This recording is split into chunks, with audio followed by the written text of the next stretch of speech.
Bonjour à tous. Sortez vos canets pour prendre des notes, j'ai quelques petites annonces à vous faire pour la chaîne. Alors pour commencer, on a fait un Discord. Je vous le mets bien entendu en description. Ensuite, avec mes deux camarades, on s'excuse pour le manque de vidéos qu'on sort. Mais on est quand même dans l'année fatidique du bac. Donc je vous prie de nous excuser. C'est bon, vous avez tout noté? Alors on peut commencer le cours. Aujourd'hui, je vais vous parler d'une culture lointaine, peu connue, et je ne parle pas des orques. Aujourd'hui, nous nous penchons sur le Japon, et plus précisément sur les œuvres littéraires appelées mangas, et leur adaptation en dessin animé appelée animé. J'ai donc décidé de vous présenter trois de ces œuvres qui m'ont plu, et que vous pourriez peut-être apprécier à votre tour. Je vais commencer par vous présenter Hellsing, c'est un manga de Koto Hirano sorti entre 1997 et 2008. Il y a 10 volumes et j'ai trouvé 10 épisodes de 1 heure chacun. C'est long, mais j'ai tout regardé.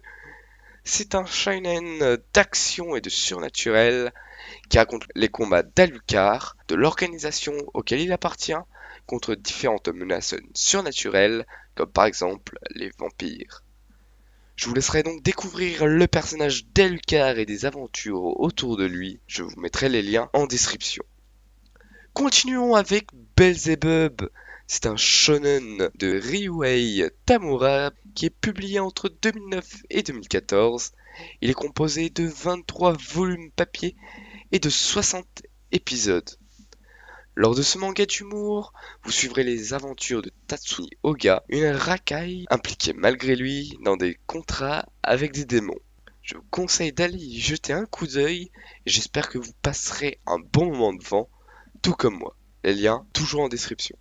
Pour finir, je vais vous présenter Iris Zero, un shonen écrit par Piroshiki et dessiné par Takahana Otaru, publié depuis 2009. Il est actuellement encore en cours d'écriture. Il compte 7 volumes et n'a pas encore été adapté en animé, et c'est ce que j'attends actuellement. Vous y suivrez Toru dans un monde où les enfants ont une espèce de pouvoir dû à leur iris, comme dit dans le titre, mais ce Toru est rejeté car il n'en a pas, du moins jusqu'à ce que quelques personnes se rapprochent de lui.